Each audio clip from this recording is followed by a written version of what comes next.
welcome to Hashimoto's Unfiltered, real talk, real solutions. The podcast where we cut through the noise and get straight to the heart of living with Hashimoto's. My name is Dr. Ray Benedetto, your host, and I'm here to share my expertise, personal insights, and from time to time, conversations with incredible guests to help you take control of your health. Together, we'll explore actionable items, debunk myths, and navigate the complexities of your thyroid health. So whether you're newly diagnosed or a seasoned warrior, this is your space for unfiltered truth and real hope. Let's dive in. All right, let's get to work. Let's talk antibodies today. There was a terrific post earlier in the week, and there's been a lot of chatter, I know, in the group about antibodies and all these questions, and a lot of people chimed in on this one. So, and forgive me, I forgot to grab the name of who posted this, but somebody posted it earlier in the week, and it was a post with like a couple of different questions in it, but all pertaining to antibodies. And I thought it was really good, and I thought it was appropriate, and I thought that, again, if one of you has this question, then a lot of you have this question. So let's get to it. Number one, what and why do thyroid antibodies vary so much? Usually we're talking TPO antibodies. So for example, why would one person have levels into the thousands and one never go beyond a few hundred? What mechanism in the body causes you to respond to that length? Okay. There is no great answer to this. The best answer that I have as far as why someone's antibody levels will go higher than others just depends on the person's immune system. Obviously, if someone has higher antibody levels, that typically means that they've had it for a long period of time. It means that they're having a more significant or severe immune response, or both. The size of the number, however, the antibody levels, does not always correlate with symptoms or clinical progress or clinical presentation. I've had people with antibodies into the 10,000, and they have symptoms, but they're not nearly as symptomatic as somebody who has it and it's 150. So they can vary greatly depending on the person's immune system, like how their immune system is responding, how long they've had it, how severe it is. And those numbers can fluctuate from time to time, obviously, even within the individual, but they don't always correlate. Sometimes they do, but it's a random thing. They don't always correlate with how terrible somebody might feel, if that makes sense. Mine never went above 900. This is to continue on. And I checked it many times over the years. The last time I checked it, it was 400 and something. But this is just an example. I'm very curious why the high discrepancy and what that means. Again, it usually depends on, again, we're talking TPO antibodies primarily, which will go higher and will vary greatly. It typically depends on how active is your immune system and how active has it been in the recent past prior to taking the blood. So if we take your blood work now and your immune system's been on the attack for a while, those levels are going to be higher. Your immune system's making more antibodies.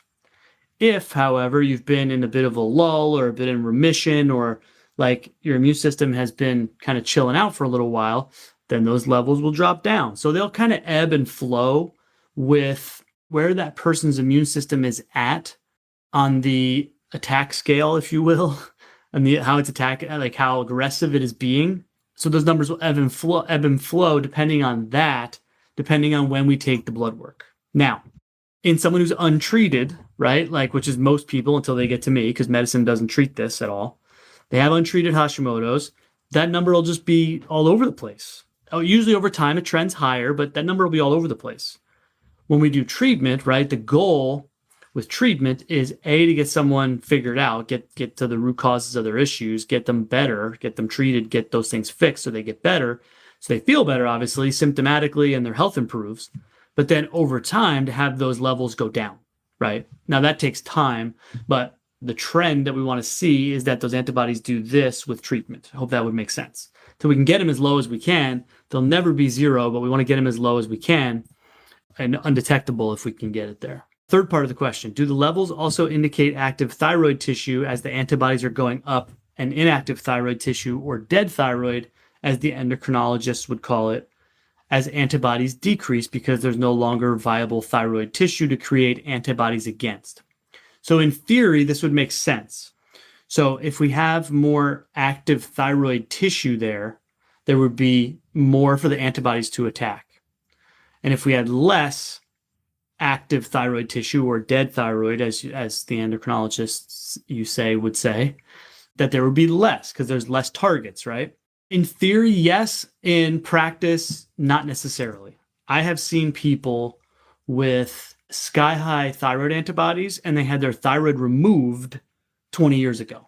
So I had a thyroidectomy, so they had their thyroid taken out 20 years ago, and we checked their levels and they still have high antibodies. So hypothetically, yes, the answer to that question, because the immune system would have more targets to shoot at, let's say, right? So they'd make more antibodies.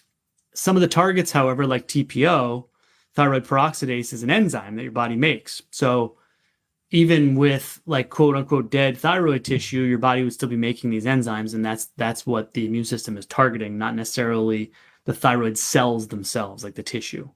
Hypothetically, that would apply though, yes, but not across the board. Again, we need to treat everyone individually. Every single person has to be treated. There's no broad swath. There's no cookie cutter approach to treatment. There's no cookie cutter approach to assessment on anybody, because you'd be like, oh, this person has had a thyroid for 20 years. How in the world can their antibodies be higher than mine? And I have a thyroid. We both have Hashimoto's. I've seen it. So there's not a whole lot of rhyme or reason sometimes. Hypothetically, yes, the less tissue there's the less targets, but not always. Hope that makes sense. Some of these questions I wish there were definitive answers to, guys, but it varies from person to person. I've just seen that through experience. And then the last part of this question to add, is it important to keep these levels from increasing, and why? Of course, right? So I kind of already touched on this. So yes, we definitely want to keep someone's antibody levels from going up. We want them to go down. We want to get them as low as we can. Obviously, the why is that's an objective measure that someone's immune system is attacking less, if you will, for longer periods of time and less severely. And it's a sign, an objective sign too, when someone's under treatment, that the things that we're doing to treat them are working, right? We want them better, but we also want the numbers going down too, the antibody numbers. I've gone down the rabbit hole, not just recently, but over the years. Join the club. Everyone has. That's why this group is here. I'm here to kind of backfill that rabbit hole for you. I'm still not able to understand why levels increase and decrease. I hope we touched on it today. It typically is due to the aggressiveness of your immune system at the time or shortly before the time we take the blood work, and or the length of time that someone's had it. It reminds me of vaccine antibodies or even disease-induced antibodies, and how some of the vaccines or diseases will wane over the years, meaning titers will decrease or be negligible to detect. Yeah, so vaccines obviously are artificially induced antibody responses. We're talking about, natural antibody responses, but hopefully today's little spiel kind of answered it for you. Again, I'm sorry, I forget who it was. I usually grab the name too, but to kind of summarize, still not able to understand why they increase and decrease. So again, we look at trend lines, right? We want to look at the trends. From test to test, they will roller coaster sometimes. Again, it just depends on what's going on with that person at that time. But over time, untreated, they will usually climb on a trend line, even if we see this at times. With treatment, we want them to reverse, right? We want someone to get better, and we want to see the trend line go this way, even if sometimes there's some little spikes in the action. That can happen. Most of the time dependent on the immune activity at the time that we take the tests and the length of time someone has had this and where they're at in treatment or not. So I hope that makes sense. I hope that kind of makes sense for everyone with antibodies. Again, I've done many videos on antibodies. There's two of them that we want to look at. Primarily the ones that we're talking about today are TPO antibodies or thyroid peroxidase antibodies. You always want to have them both checked. The other one is thyroglobulin antibodies. You always want to have them both checked. TPO antibodies are the most commonly elevated, and they will go higher and they will fluctuate the most. TG or thyroglobulin antibodies are less likely, they're elevated less of the time as opposed to the TPOs, and they will not typically go as high. Not always the case. I've seen someone with low TPOs and really high thyroglobulins. It's just what part of someone's thyroid physiology is being affected by the immune attacks. That's all that matters. It doesn't really matter.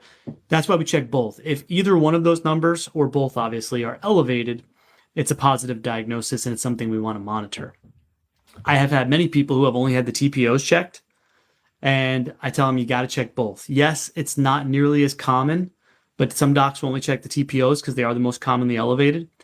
But I've seen plenty of people too that have not had elevated TPOs and have had elevated TG or thyroid globulin antibodies. And again, not as common, but I've seen it. So you got to check both. We want to look under all the rocks. We don't want to miss anything. So hopefully this helps sort some things out for you guys on antibodies. I want to thank you for tuning in to Hashimoto's Unfiltered, Real Talk, Real Solutions. Again, my name is Dr. Ray Benedetto, and I hope today's episode helped to give you the tools and the insights you need to take another step forward on your Hashimoto's journey. Don't forget to subscribe, leave a review, and share this episode if you think someone could benefit. You can also connect with me on Facebook at Dr. Ray Benedetto and on my website, drraybenedetto.com, for more resources and updates. Until next time, remember, you're not alone and real solutions are always within reach. Take care and be well.